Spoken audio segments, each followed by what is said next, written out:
Of the soul. The anchor of the soul. Verse 19 of Hebrews 6, the anchor of the soul. What is an anchor? Do we use much anchors when we go in Lake Michigan, in one of the Great Lakes? Are anchors used a lot? I would think so, right? What does an anchor do? It's right. It holds. Is an anchor very big compared to the size of the boat? Not very big, isn't it? It's just a small piece of iron, metal, some kind of heavy, strong, and it goes deep, deep, deep to the bottom, and it's meant to grab onto solid ground underneath the bottom of the either the ocean or a lake or a river, and it can stay down there, and then it's attached to a rope, and the rope is attached to the boat. And so the boat can keep in the same place and not be taken one place or the other, not be moved. Sure, the waves are going to come, currents are going to come, but the boat is going to stay the same. Have you ever seen a big boat? I don't know. You may see them in the Great Lakes. I think you do here in Lake Michigan, and they have. Have you seen the size of the anchors? Oh man, they're ginormous. They're huge. Big anchors. Just like the ropes, and they're attached to a very big rope, a very big chain usually is the chain. And but they're meant to, but compared to the big boat, they're small. But an anchor is a very important thing. And so here, the author of Hebrews is referring to us, telling us that we can have an anchor for the soul. Isn't that cool? Okay, think about it. An anchor. It's something that apparently isn't that big, something that apparently isn't that huge, but it functions and it does an incredible thing. And I remember when I grew up in an island, and when I was a teenager, I would go sometimes with some of the church members who were fishermen. And so I remember going with one of them, and he took me. We put the nets, and he threw the anchor down. And so we were there just chatting, getting toasty by the sun, and we were there. And at some point, he said, okay, time to go. So we pull out all the fish, and the net was in. We were ready to go. And so he started pulling the anchor. And the anchor wasn't that big. The boat was not that big either. And as he tried to pull it out, and it was stuck. It was so strong, and it got stuck on the rocks of the bottom. And so he's like, okay, I'll be right back. He jumped in. He dove into the water and somehow entangled it and detached it from the rocks. And then he got back in. I was probably 13 years old, and he was like, he knew how to do that thing. So when we study the life of Abraham, we are told that this man lived an incredible life. He was somebody who learned how to trust God in the most difficult of circumstances. In fact, every time Paul talks about faith, there he will mention Abraham, and he gets a lot of verses. He gets a lot of press in the book of Romans. He gets mentioned again in the book of Galatians. He gets mentioned again now in the book of Hebrews as an example of how to live the Christian life, how to live life. And so what we see is that Abraham, and can you imagine being the example of somebody like that? Even Jesus. Do you remember Jesus? He would reference Abraham, and he would say, your father Abraham. He would talk to the Jews who were listening to him. He would talk to the people, and he would say, hey, like Abraham. And of course, Jesus is talking about how greater than Abraham he was. He would say, Abraham rejoiced and was glad to see my day. And so you think about it. What was, first of all, I'll ask you the first question, and you will have the answer by the end of the message. When did Abraham rejoice and was glad to see Jesus' day? When did he see it? He says that he saw Christ and his day. He rejoiced and he was happy. He rejoiced. He wished he could see it, and by this Jesus was saying, "See, I'm here, and you guys don't get it." And he was trying to shake their attention. So that's the one question. Okay, keep that question in your mind. Secondly, there's something else that perhaps more importantly is how did Abraham do it? What was his secret to become this amazing man of faith? And how did he get this anchor of the soul into his life? How did he get it? What did he do? Because, and you may think, well, how is this relevant to the end times? Or how is this relevant to our church? And how is this relevant to my everyday life? It is very, very, very relevant. Let me tell you why. Not just for religious people, for anybody at all. Because here's the thing. Life is hard, isn't it? If you're thinking that life is not that hard, or that life is, it's hard, but I can do it, you haven't either lived long enough, or perhaps you are a little bit naive or oblivious of what's happening around you and in you. Let me tell you how life can get tough in you. For example, there are circumstances that happen. Things happen. Furnaces go out in the middle of winter. Air conditionings go out in the middle of the summer. A pipeline breaks and your sewer breaks out in your house, and all of a sudden you are $10,000 trying to fix your house in debt, and you don't know where to get the money. A basement flood and things like that. Life gets tough. It just happens. Life is really tough. And don't those things bring a lot of heartache and difficult times to our life? Oh yeah. Things happen. There's accidents, there's things, there's traffic, there's difficult things. That life is really hard. There's bosses that are angry and mean to us. There's people that don't do, those of you who are bosses, there are employees who are lazy and don't do what they're supposed to. And there's life, just simple circumstances. I'm not even getting into bad and good people. I'm just saying life is tough as it is. Then, of course, and Abraham lived during those days. There were difficult times. Now, there is another thing. There's also people around us that are evil, that are bad. You never know, and there's child abusers. There's people, and you've been hearing the news, right, recently. There's been a big case about it recently in this country. And so on. There's people evil. There's people that are mean to us, that are bad to us, they're evil, that there's evil intentions, there's mean intentions, there's crime, there is just corrupt politicians, there's all kinds of things that are bad. And so you're saying, well, life is okay. It's not so bad. No. It can be evil, and it will get to you, and people will hurt you, people will be mean, there will be somebody playing with your feelings. And here's the other one. Families, I would say all families have to deal with the difficulties of having bad things happen to them. Maybe there's a parent who made a mistake.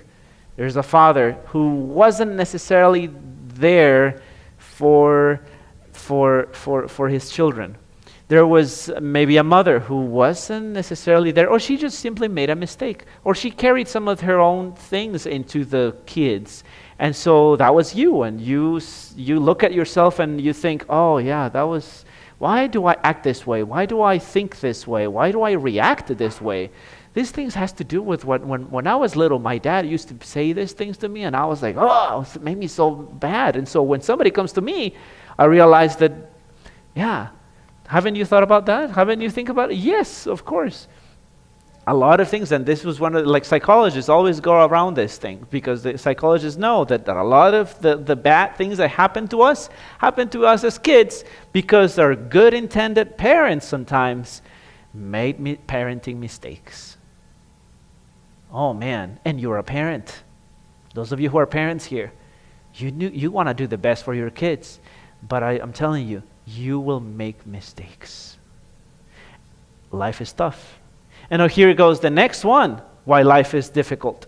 Because even when your best intentions, there is something that happens, and it is the evil that is within us. And so you have to recognize that you are selfish. You tend to take care of yourself first, and that's okay. But when you take care of yourself first, and by doing that, you hurt others, and you say, oh, I'm a winner, and everybody else, what happens with everybody else? They're losers, right? Because you have to win. And so Jesus spoke about this when he would refer about the things that come out of us, that come out of the heart. There are evil things. And so we ourselves have evil tendencies. We have a bent towards sin. The Bible calls that sin. Sinful nature, and we have to control it. Now there's the third one, the fifth one, which is this is the origin of all that, of everything, which is called the devil, Satan, the accuser of the brethren, the old serpent, the devil, and he will tempt you. He will tempt us. He will do his best to drag us down with him. And so now, church, is life tough or not? You better believe it. Life is hard. And here we have a man, Abraham, who was great at life, apparently. He didn't get mastered by life. He mastered life. Life didn't happen to him. He made life happen. He was going at it, and he believed God. And notice the difference. He believed God. He didn't just believe in God. He believed God. So let me, please go with me to this amazing passage on the life of, and this is part of our overall series of Hebrews. Go to Genesis 15. We've been looking at the life of Abraham. We had our first message a couple of weeks ago. And so here we read again about Abraham. And so every now and then, this is a confirmation, okay? What we're going to study today is a confirmation of God's promise to Abraham. And so, Abraham, the life of Abraham, the kids are here, right? Children, you there? Yeah? Okay. Somebody once said that this is a good story to tell to children, the life of Abraham told for a children's story. So he would say, God said, Abraham, I'm going to get out of your land. Get out of where you live. And Abraham says, where? And God says, I'll tell you later. And then again, God says, I will give you land. And Abraham says, where is that land? And God says, you guessed it, I'll tell you later. And then God comes to again and says, I'll give you a child. And God says, how? I'm like really old. And then God says, I'll tell you later. Just trust me. Keep coming. And then God says, when he gives him that child, God says, sacrifice that child to me. Kill him. And Abraham says, why? And God says, I'll tell you later. Trust me. Just go up the mountain. Do it. And by doing that, let me tell you that is the gospel. That is the Christian life. That is how you live life, by trusting God in every step of the way. And so here we read this, verse 1. So before I read this, you have to remember that this God comes to Abraham in chapter 12, okay? Chapter 12, Abraham's background, very pagan. They worship the moon. Okay, very pagan background. So he didn't have everything set up for him. You would think, oh, he was rich and all this stuff. But yeah, but he was pagan. He didn't know God. His family didn't know, and it was just God's call that happened to him. It's initiated by God. So God calls Abraham. And then we read that later on in the story, God says, hey, come out, I will make you a great nation. Every so often in the story of Abraham, there is the promise that is repeated to him again. And he says once again, hey, remember I promise, remember I promise. And so here he goes again, the promise. He's heard this a few times already in his life. And he's struggling. He's still having a hard time believing this. Remember, he's already 75 years old, almost, actually at this point of the story, he's really old. And so he's struggling to believe God, to believe what God is telling him. And so verse 1, Genesis 15. After these things, the word of the Lord came to Abraham in vision, saying, do not be afraid, Abraham. I am your shield, your exceedingly great reward. But Abraham said, Lord, what will you give me, seeing that I go childless, and the heir of my house is Eliezer of Damascus? Eliezer was his servant. So then Abraham said, look, you have given me no spring. Indeed, one born in my house is my heir. So what he's saying here is, God, you promised to give me a child. So this is how you're going to do it? Are you going to do it through my servant because he's born in my household, so he's mine, so it's like kind of like my son, right? Is that how you're going to do it? Because you're giving me no child. And God answers and says, and behold, the word of the Lord came to him, saying, this one shall not be your heir, but one who will come from your own body shall be your heir. Then he brought him outside and said, look toward heaven and count the stars, if you're able to number them. And he said to him, so shall your descendants be. Verse 6, and Abraham believed in the Lord, and he accounted it to him for righteousness. Friends, this passage is amazing because he says, come out. He's coming out of the tent. Sarah is sleeping. You heard me refer to this story before because when we were talking about Galatians, this story was mentioned. But Paul goes as long and then he's done with this text.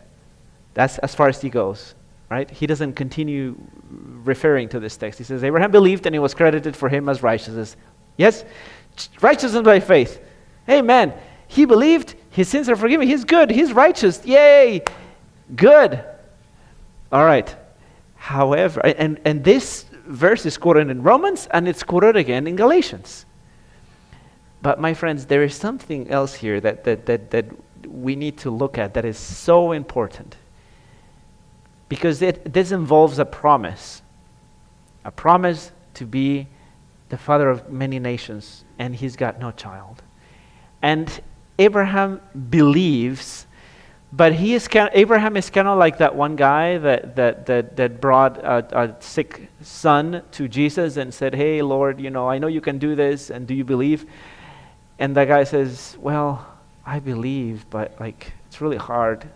Help my unbelief. Do you remember that story? This is exactly how the father of faith, this amazing man, responds. Look at the next verse. Then he said to him, sure, he believed, and it was counted to him as righteousness, but then he said, I am the Lord who brought you out of Ur of the Chaldeans to give you this land to inherit. Verse 8, and he said, Lord, how shall I know that I will inherit it? What insurance do you give me? How do I know? Seriously, Lord, come on. I believe, I know you're good. You've been telling me this for a while. But how do I know for sure? He's just like you and I. Real questions, right? How do I know that this is true? Give me some evidence. Give me something, Lord. Seriously. I want to know something for sure. Wouldn't you ask that of God? See, some of us are afraid to ask those questions because we think we will offend God. And because we don't ask them, we walk away without evidence to believe. We walk away with having, we're depriving ourselves from blessings, from knowing the Lord a little deeper. One of the best ways you can study your Bible is ask questions to the biblical text, to the Word of God. You ask questions. What does this mean? What does this say? And don't ask the wrong questions. Most of us ask the question, what does this text say about me? Because I'm the center of all this, right? No. Ask the question, what does this text say? What does this word, this is the word of the Lord, what does this word of the Lord say about God? Once you have that question, oh, God is good, God is faithful, God is great. Okay, now what does that mean for me? Oh, that He's going to be faithful for me, that He's going to be with me. I'm going through a really hard time right now. God is faithful. Amen. And you walk out of the door with that confidence. You go and attack life and you go at it. See? And this is exactly how Abraham lived his life.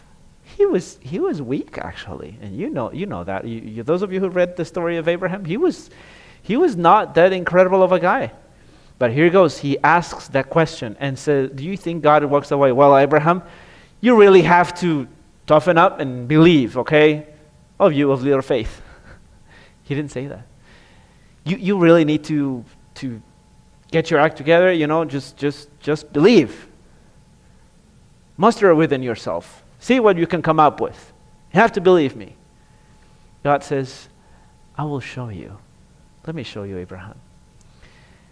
My friends, this passage, what you are about to read, and I prayed right now, and I would ask you to pray in your mind, what you are about to read, you probably read this before, but what you are about to hear is probably the most astonishing, most amazing of all passages in the Bible.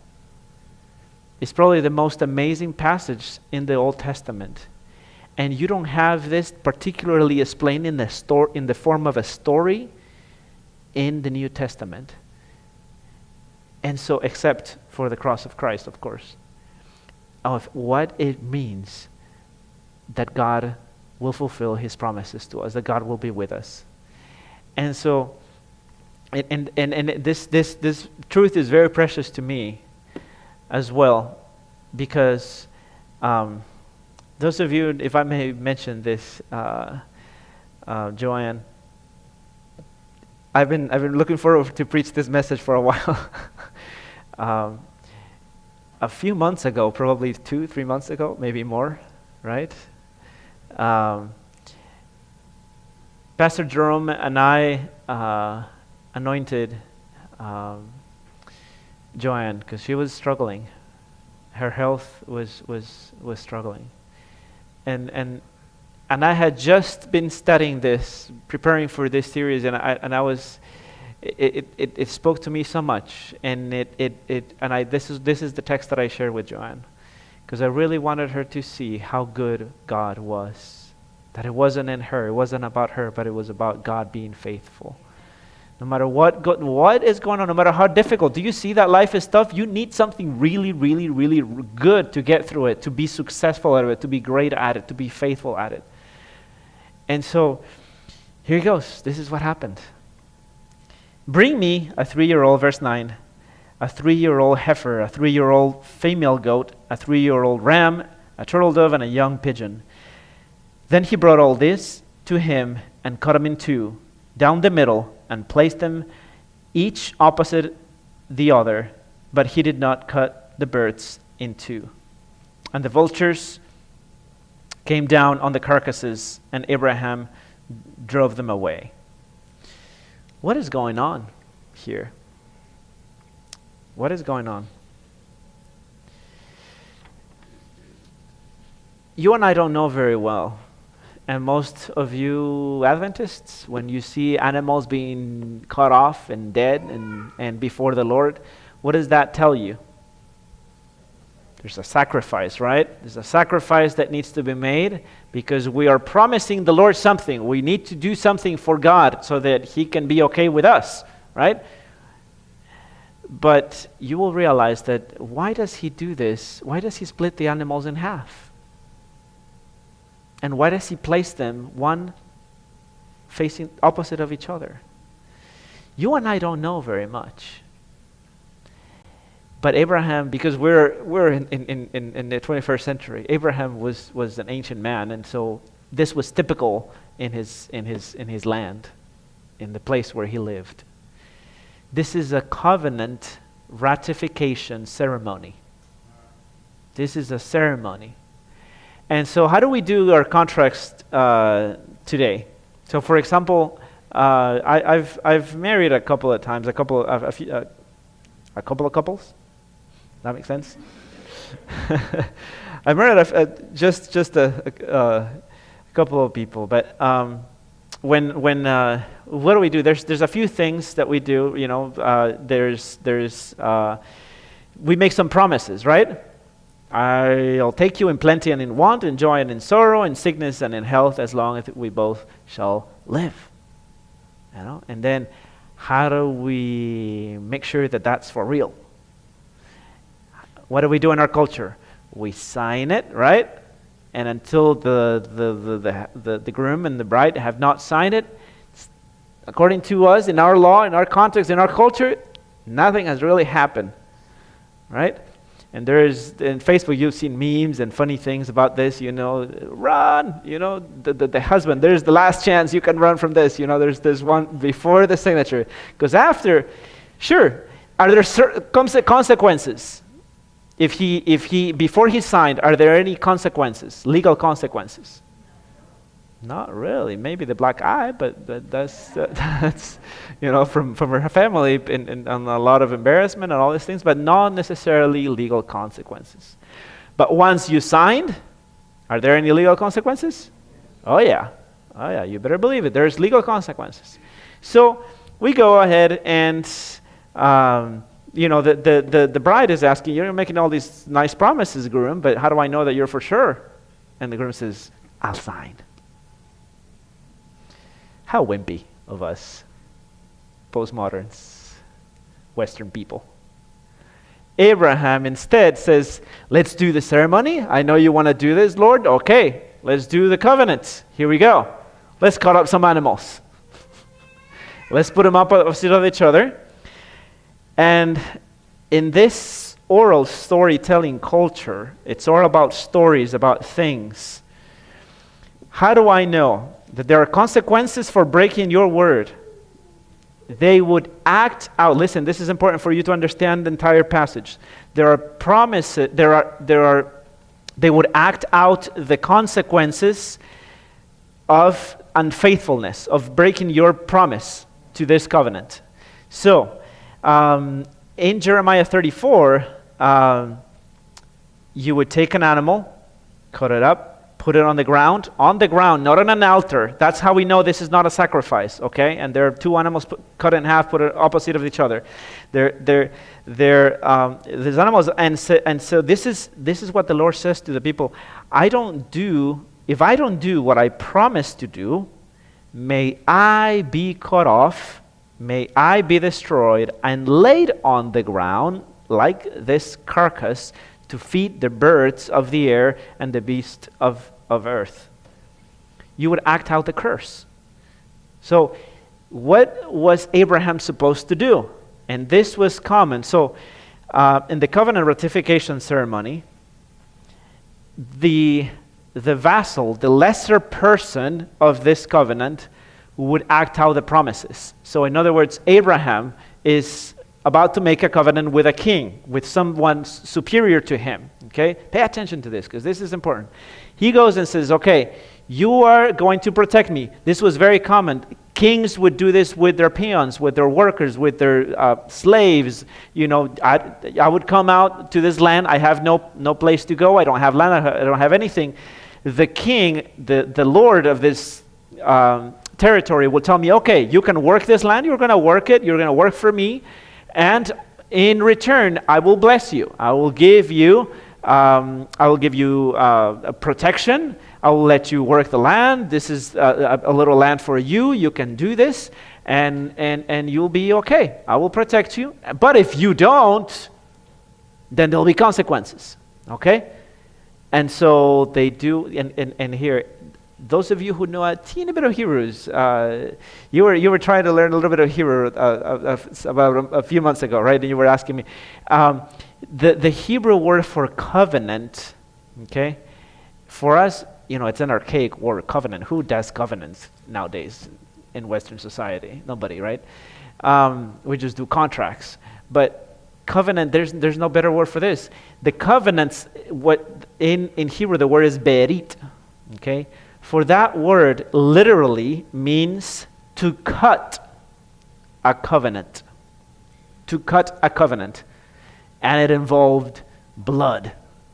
So when you're cutting a covenant, you're cutting these animals in two, and the person who is the lesser man has to walk through the middle of these pieces and says, may I be cut off, may I be destroyed like these animals. This will happen to me if I break my promises, if I'm not faithful. Okay? All right. So, Abraham knows exactly what's going on. Do you notice that he doesn't ask any questions? He's not wondering, oh my goodness, what are we going to do? I have no idea. Explain to me, God, what are we doing?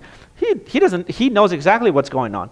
So he says, verse 12, now when the sun was going down, a deep sleep fell upon Abraham, and behold, horror and great darkness fell upon him. Then he said, Abraham, know certainly that your descendants will be strangers in the land and not theirs, and they will serve them, and they will afflict them for 400 years. So, what is going on here is that God there is darkness, and God speaks of dark things. Your descendants will not inherit the land until 400 years. Something appeared, and we read a little bit later that there is in verse 17, and we need to hurry up to this passage, but this is verse 17. And it came to pass that when the sun went down and it was dark, that behold, there appeared a smoking oven and a burning torch that passed between those pieces. What is going on? What is this burning torch? What is this oven? What is this dark presence? Do you remember?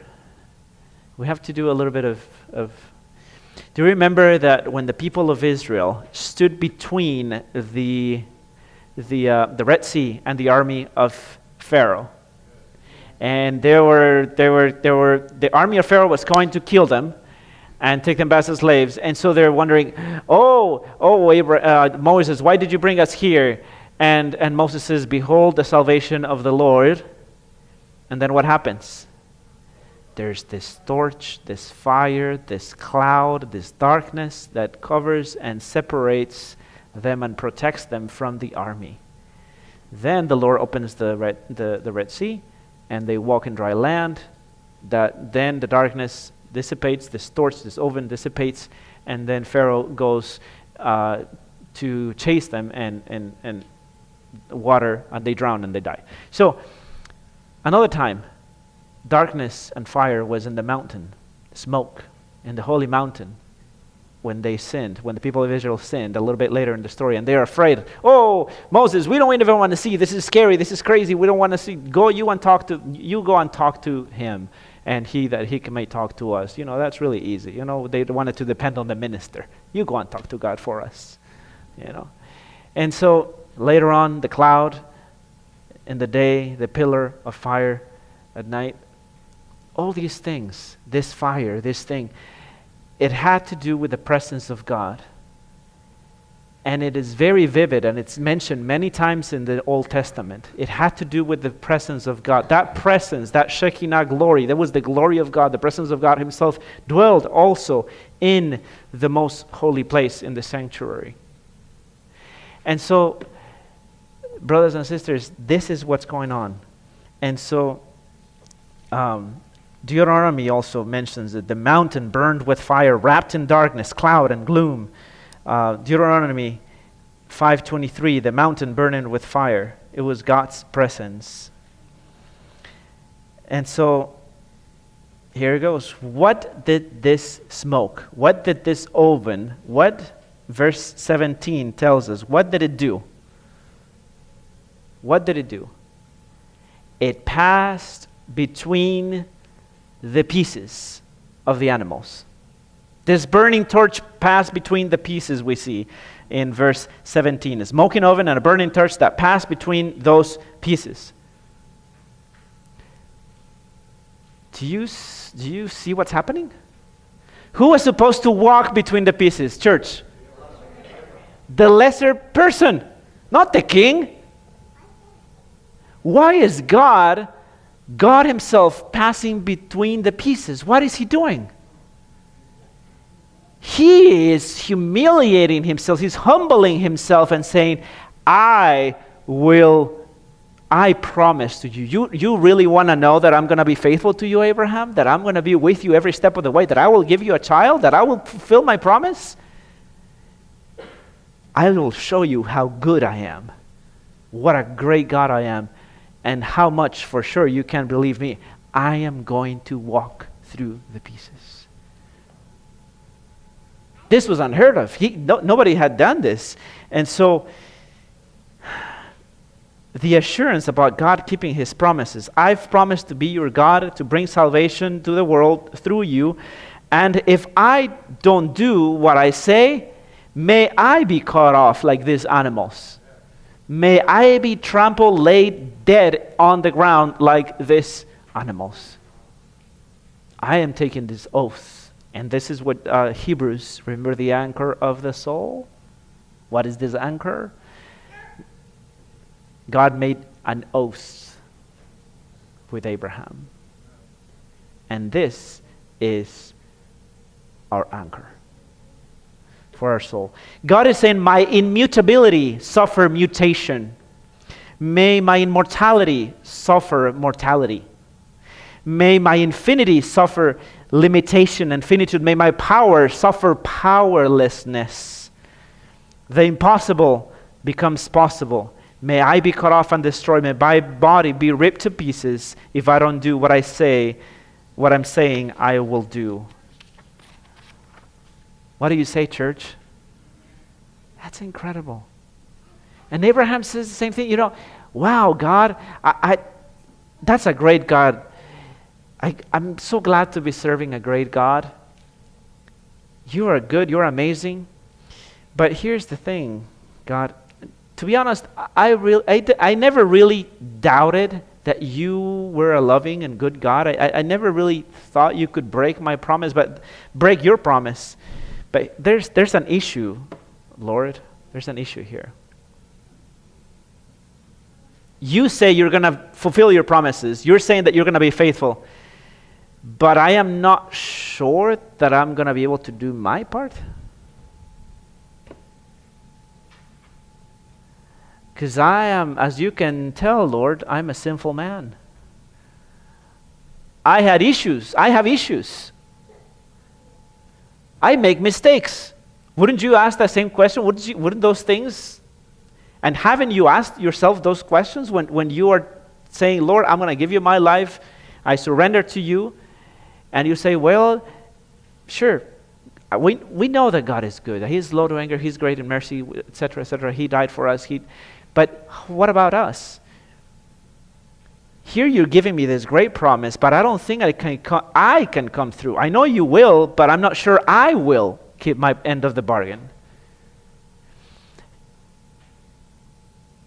I'll be your God. You'll be my people. Sure, you'll be my God, but how will I know that I will be your person?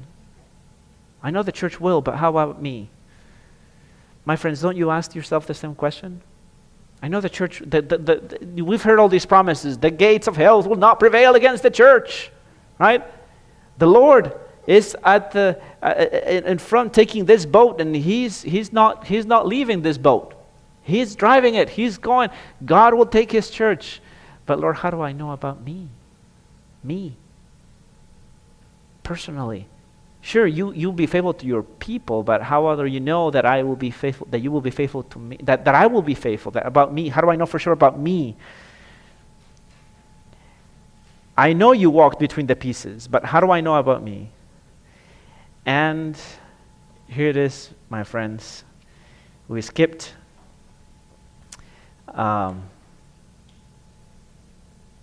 verse 12. Actually, no, we read it. Now when the sun was going down, a deep sleep fell upon Abraham, and behold, horror and great darkness fell upon him. Verse 18, jump to verse 18. On the same day, the Lord made a covenant with Abraham, saying, "To your descendants I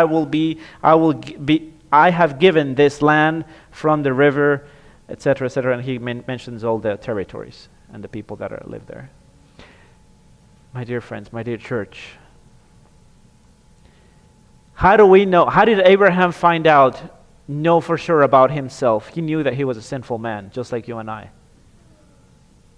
Because he knew that evil doesn't just come around him. The bad things don't just happen to us, but we ourselves, evil comes out of our hearts. And so then, did you get it? Did you notice it? Abraham, the story ends right there, and Abraham is never called to walk between the pieces. Oh my goodness. Abraham never is called to walk between the pieces. This is the gospel, my friends. So he is not there. Abraham, I am going to walk through the pieces for the both of us. And this is the key for you to understand what salvation, the Christian gospel is about.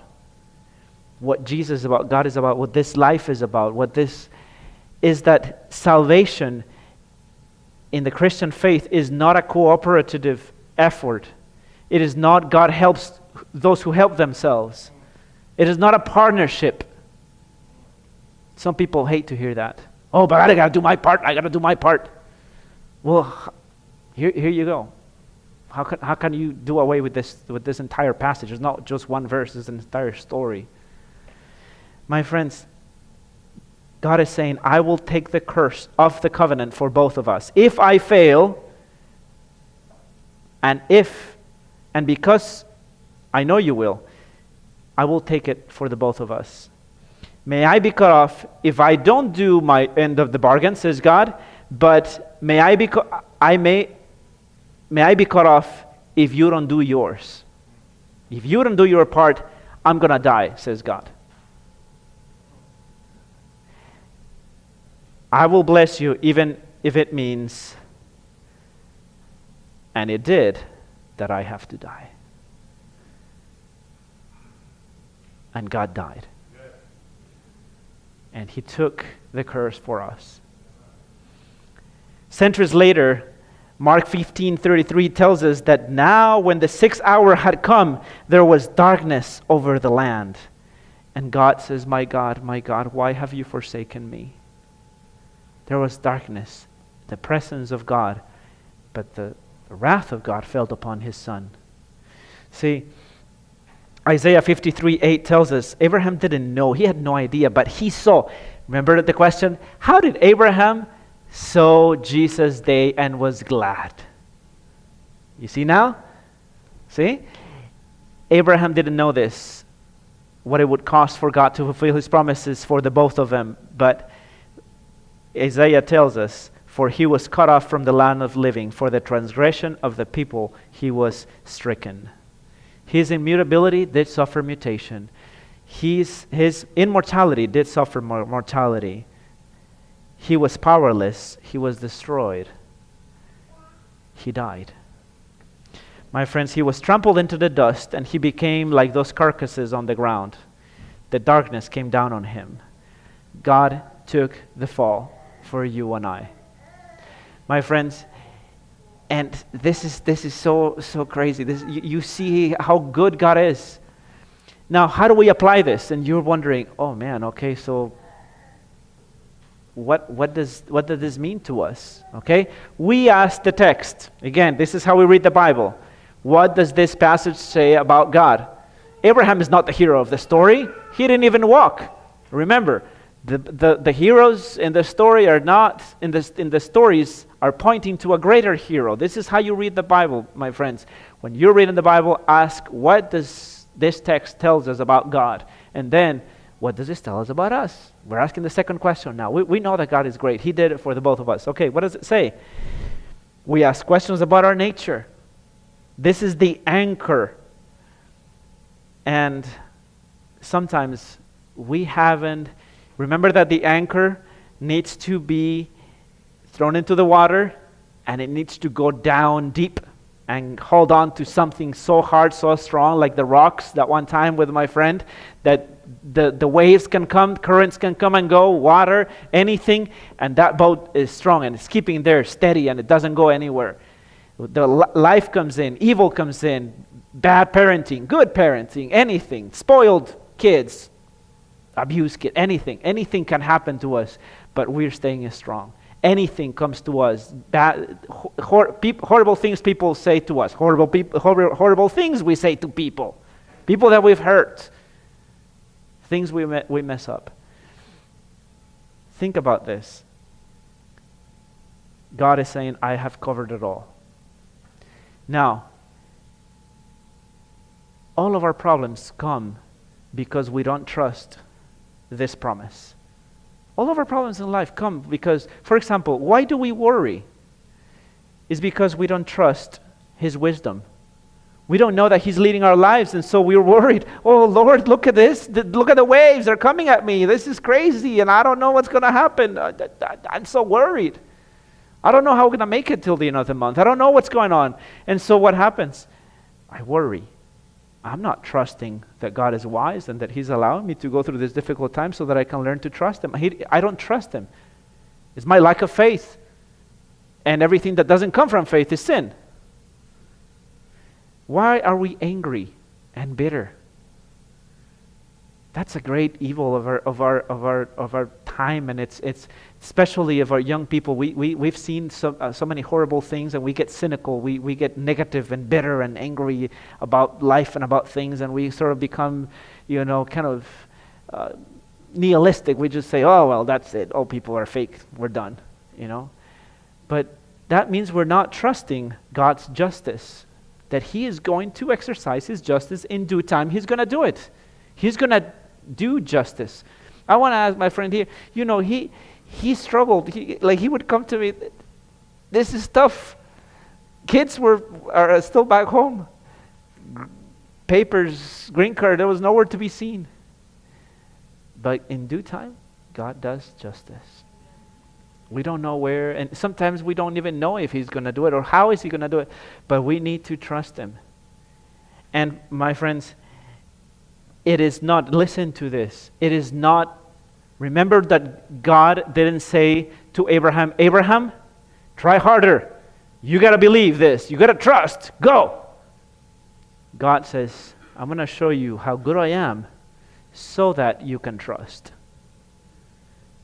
When you say try harder, go, believe, trust, without the person of Jesus, without that object of faith, it's only a motivational speech. It is just me giving you encouragement and just saying, hey, try harder, do this, do this.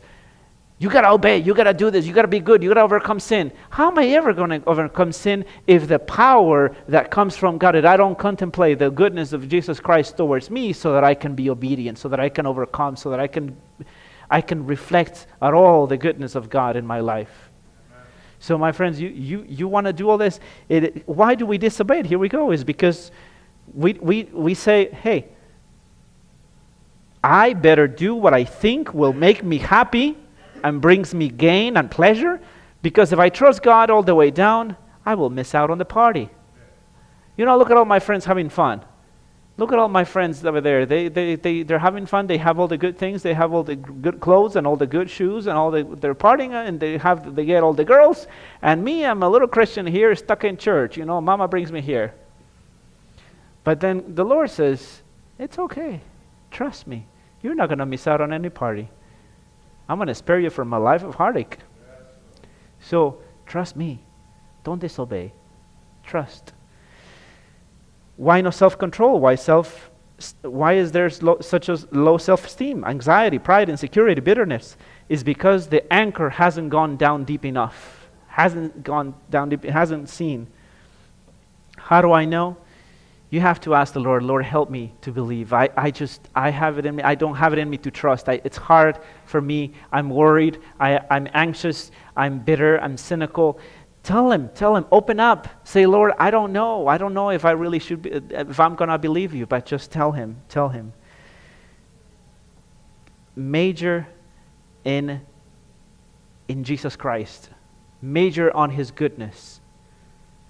See, there's people that sometimes they see an interesting interpretation of the Bible or different that they thought or they were taught at some point, and then they argue forever. Like, for example, what are the leaves of the tree of life for? Because they're for the healing of the nations. What does that mean? And they're going to go on forever until they won't get baptized because they haven't learned what the leaves of the nations are for. Oh my goodness! And what is that even? But why is that relevant? What matters is God. What matters is Jesus. So don't major in minor things. Major in Jesus Christ, and you will get everything else will come. All the answers will come little by little. You will begin to trust. John the Baptist asked those questions, and he got an answer. Are you the one who is to come, or should we wait for another one? Jesus sent him back with evidence. And so this has to create in you. Ask yourselves, my friend, and when you learn the truth of God's goodness and mercy, how does it make you feel? Does it melt your heart? Does it create a warmth within you? Does it make you want to obey and live a life of faith like Abraham? Does it make you just this feelings of affection and awe towards God? What happens if you're not seeing this? Ask God, say, Lord, I believe. I know this is good. I know this is it. Help my unbelief. Help my unbelief.